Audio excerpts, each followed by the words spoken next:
Friends, welcome back to my YouTube channel.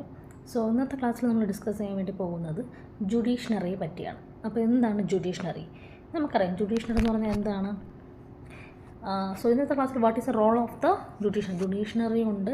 Judiciary role എന്താണ്? Okay, എന്താണ് judiciary എന്ന് പറഞ്ഞാൽ എന്താണ് നമുക്കറിയാം. നിയമപരമായ എന്തെങ്കിലും തർക്കങ്ങളോ എന്നിവ ഉണ്ടാകുമ്പോൾ അതിന് നിയമപരമായ കേസുകൾ, നിയമപരമായി എന്തെങ്കിലും ഒരു ഇതുണ്ടായാൽ അതിന് കോടതി സമയം ജുഡീഷ്യറി എന്ന് വെച്ചാൽ അതിന് പരിഹാരം കണ്ടെത്തുന്നതിനാണ് നമ്മൾ എന്ത് പേര് പറയുന്നത്, ജുഡീഷ്യറി സിസ്റ്റം എന്നൊക്കെ പറയുന്നത്. രാഷ്ട്രത്തിൻ്റെ പേരിലായാലും നിയമത്തിൻ്റെ എന്തെങ്കിലും പേരിലായാലും എന്തെങ്കിലും ഒരു തർക്കങ്ങളോ സംതിങ് എൽസ് അങ്ങനെ എന്തെങ്കിലും ഉണ്ടാകുന്ന ആ ഒരു പരിഹാരങ്ങൾ, ആ ഒരു തർക്ക പരിഹാരത്തിനുള്ള സംവിധാനമാണ് എന്തെന്ന് പറയുന്നത്, ജുഡീഷ്യറി നമ്മൾ കണക്കാക്കപ്പെടുന്നത്. ഓക്കെ, അതുപോലെ തന്നെ എന്താണ്, ഒരുപാട് എന്തെങ്കിലും സംതിങ് വളരെ വലിയ രീതിയിലുള്ള നിയമനിർമ്മാണ സഭയുടെ അല്ലെങ്കിൽ നിയമനിർമ്മാണമായ നിയമത്തിന് തന്നെ നിയമങ്ങൾ വരുമല്ലോ.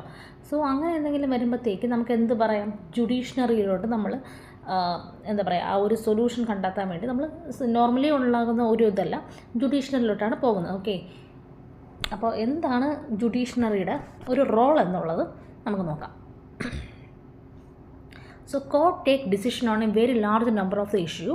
They can decide that no teacher can beat a student or about the sharing of a river's water between state, or they can punish people of a particular crimes. Broadly speaking, the work that judiciary does can be divided into the following. So എന്താണ്, court can take a decision of a very large numbers of, നമുക്കറിയാം കോടതിയിൽ ഒരുപാട് വലിയ കേസുകൾ, ഒരു crime ആയിക്കോട്ടെ എന്തും ആയിക്കോട്ടെ, ഒരുപാട് ഡിവോഴ്സ്ഡ് ആയാലും സംതിങ് എന്തെങ്കിലും പെറ്റീഷൻ ആയാലും സില്ലി കേസുകളായാലും വലിയ കേസുകളായാലും നമ്മൾ എന്താണ്, എവിടെയാണ് ആദ്യം നമ്മൾ പോലീസിൽ പരാതിപ്പെടുന്നു, അത് പിന്നെ പോലീസ് അന്വേഷിക്കുന്നു, അതിനുശേഷം അത് കോടതിയിലോട്ട് സബ്മിറ്റ് ചെയ്യുന്നു. സോ ആ നിയമപരമായിട്ടാണ് ഓരോന്ന് പോകുന്നത്. ഇപ്പം തന്നെ നമുക്കറിയാം പുതിയ നിയമങ്ങളിലും ഒരുപാട് ലോയും ഒക്കെ പാസ്സാക്കുന്നുണ്ട്.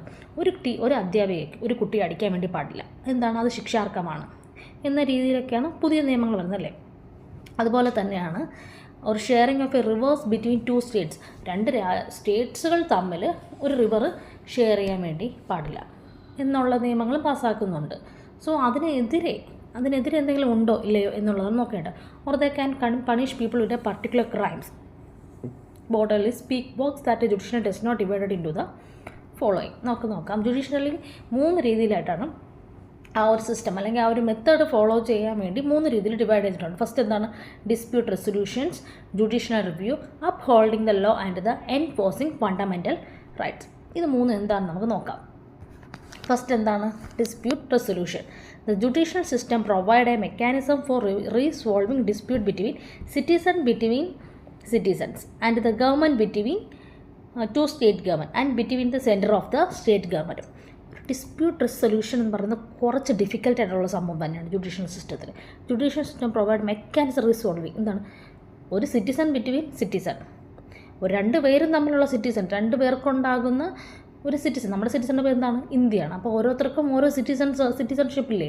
സോ ആ സിറ്റിസൺഷിപ്പും മറ്റൊരു സിറ്റിസൺഷിപ്പും തമ്മിൽ, അല്ലെങ്കിൽ ഒരു ഗവൺമെൻറ്റും വേറെ എന്ന് വെച്ചാൽ വേറെ 2 സ്റ്റേറ്റ്സ് ഗവൺമെൻറ്, വേറെ 2 സ്റ്റേറ്റ്സ് ഗവൺമെൻറ് തമ്മിലുള്ളത്, അല്ലെങ്കിൽ ഒരു സെൻറ്ററും അല്ലെങ്കിൽ സ്റ്റേറ്റ് ഗവൺമെൻറ് തമ്മിലുള്ള ആ ഒരു തർക്കം അല്ലെങ്കിൽ അതിനുള്ള ഒരു പരിഹാരം കണ്ടെത്തുന്നത്, അല്ലെങ്കിൽ ആ ഒരു പ്രോബ്ലത്തിനുള്ളൊരു സൊല്യൂഷൻ കണ്ടെത്തുന്നത് എങ്ങനെയാകാം എന്നുള്ളതാണ്. Okay, next, judicial review. As the final interpreter of the Constitution, the judiciary also has the power to strike down particular laws passed by the Parliament if it is believed that these are the violation of the basic structure of the Constitution. This is called judicial review. എന്താണ്, ഒരുപാട് എല്ലാത്തിനും ഒരു final ഒരു ഇൻ്റർപ്രിറ്റേഴ്സ് കാണും. ആ അതിന് എന്തെങ്കിലും ഒരു പവർ ഉണ്ടോ, അല്ലെങ്കിൽ അതൊരു ഓക്കെയാണ്, ആ ഒരു ലോസ് നമുക്ക് പാസ് ചെയ്യാൻ വേണ്ടി പറ്റുമോ. ഇത് ജുഡീഷ്യൽ എന്ന് പറയുമ്പോൾ നമുക്കൊരു പരിഹാരം കണ്ടെത്തുന്നതാണ്. ഓക്കെ, നിയമപരമായിട്ടുള്ള നിയമത്തിന് വേണ്ടിയുള്ളൊരു പരിഹാരം കണ്ടെത്തുന്നതാണ്. ഇപ്പോൾ ഒരു അധ്യാപികക്ക് ഒരു കുട്ടി അടിക്കാൻ വേണ്ടി പാടില്ല, അതൊരു ശിക്ഷാർഹമാണ്. ആ ലോ പാസ്സാക്കി കഴിഞ്ഞാൽ ഇൻ ഫ്യൂച്ചറിൽ ഭാവിയിലെ കുട്ടികൾക്ക് അത് നല്ലതാണോ ചീത്തയാണോ, അല്ലെങ്കിൽ അധ്യാപകരുമായി സംബന്ധിച്ച് അവർക്ക് നല്ലതാണോ, അത് പാസ്സാകുന്നതിന് മുമ്പുള്ള ഒരു റീചെക്കിങ് അല്ലെങ്കിൽ ആ ഒരു സ്ട്രക്ചറിനെ നമ്മൾ റീകൺസ്ട്രക്ട് ചെയ്യുന്നതിനാണ് എന്താണ് പറയുന്നത്, judicial review. Okay, next, അപ്ഹോൾഡിംഗ് the law and enforcing fundamental rights. Every citizen of India has approach the Supreme court for the high court. അല്ലേ, എന്താണ് നമ്മൾ ഫസ്റ്റ് ഒരു കോർട്ടിൽ പോകുന്നു, പിന്നെ അവിടെ നമുക്കൊരു നമ്മൾ എന്താ പറയുക, നമ്മൾ എക്സ്പെക്റ്റ് ചെയ്യുന്ന രീതിയിലൊരു ലോ പാസ്സായില്ല, അല്ലെങ്കിൽ നമുക്ക് ന്യായം കിട്ടിയില്ല എന്നിട്ട് നമ്മളിവിടെ പോകുന്നു, സുപ്രീം കോർട്ടിൽ പോകുന്നു, ഇല്ലെങ്കിൽ ലാസ്റ്റ് എവിടെ പോകും, നമ്മൾ ഹൈക്കോർട്ടിൽ വരെ പോകും. And if they believe their fundamental rights have been violated, നമുക്ക് കിട്ടേണ്ട അവകാശം നമുക്ക് കിട്ടുന്നില്ല, അല്ലെങ്കിൽ അത് നമുക്ക് തടഞ്ഞു നിർപ്പിക്കുകയാണ്, എങ്കിൽ നമുക്ക് എന്ത് ചെയ്യാം, നമുക്ക് മുകളിലുള്ള സുപ്രീം കോർട്ട് വരെ ഞാൻ പോകും, അല്ലെങ്കിൽ ഹൈക്കോർട്ട് വരെ ഞാൻ പോകും എന്ന് പറയുന്നില്ലേ. നമുക്ക് കിട്ടേണ്ടത് ന്യായമാണെങ്കിൽ അത് കിട്ടി തന്നെ തീരണം. അതിന് വേണ്ടി നമ്മൾ എന്താണ്, ഒരു സിറ്റിസണിന് എവിടം വരെ പോകാനുള്ള അവകാശവും അധികാരവും ഉണ്ട് ഇല്ലേ. Next, the Supreme Court ruled the article 21 which provide every citizen the fundamental right of the life has also include the rights of the wealth. Article 21 എന്താ പറയുന്നത്, provide every citizen the fundamental right of life also include the right of the health ഇല്ലേ. Rights of fundamental right of life and also fundamental rights of ഹെൽത്തിനും ആർക്കും എല്ലാത്തിനും അവകാശമുണ്ടെന്നാണ് എന്താണ് നമ്മളിതിൽ പറയുന്നത്. സോ ഇതിൽ 3 ജുഡീഷ്യൽ റിവ്യൂവിൽ 3 പോർഷൻസായിട്ട് ഡിവൈഡ് ചെയ്തിട്ടുണ്ട്. ഫസ്റ്റ് എന്താണ്, dispute resolution, judicial review, upholding the law and enforcing the fundamental rights. Dispute the റെസൊല്യൂഷൻസിൽ എന്താ പറയുന്നത്, ഒരു സിറ്റിസണും മറ്റൊരു സിറ്റിസണുമായിട്ടുള്ള ആ ഒരു കണക്ഷൻ, അല്ലെങ്കിൽ ആ ഒരു ബിറ്റ്വീൻ സംതിങ് റിലേഷൻഷിപ്പിനെ പറ്റിയാണ്. അതുപോലെ തന്നെ ഒരു ഗവൺമെൻറ്റും ഒരു സ്റ്റേറ്റ് ഗവൺമെൻറ്റും തമ്മിലുള്ള റിലേഷൻഷിപ്പ്, സെൻറ്ററും സ്റ്റേറ്റ് ഗവൺമെൻറ്റും തമ്മിലുള്ളൊരു റിലേഷൻഷിപ്പ്, അവർക്കിടയിലുള്ളൊരു ബോണ്ട് അല്ലെങ്കിൽ ആ ഒരു കണക്ഷൻസ് ക്രിയേറ്റ് ചെയ്യണം. നെക്സ്റ്റ്, ജുഡീഷ്യൽ റിവ്യൂ എന്ന് പറയുന്നത് എന്താണ്, ഒരു ലോ പാസ്സാക്കുന്നതിന് മുമ്പ് അത് റൈറ്റ് ആണോ റോങ് ആണോ എന്ന് അതിനുള്ളൊരു റിവ്യൂ അല്ലെങ്കിൽ അതിനുള്ളൊരു ചെക്ക് നമ്മൾ റീചെക്കിങ് ചെയ്യണം. ഓക്കെ, അത് കറക്റ്റായിട്ട് ആ ഒരു ലോ നമ്മൾ പാസ്സാക്കിയിരിക്കണം. ഓക്കെ, ഇനി അപ്ഹോൾഡിങ് എന്താണ്, the laws of enforcing fundamental right ആണ്.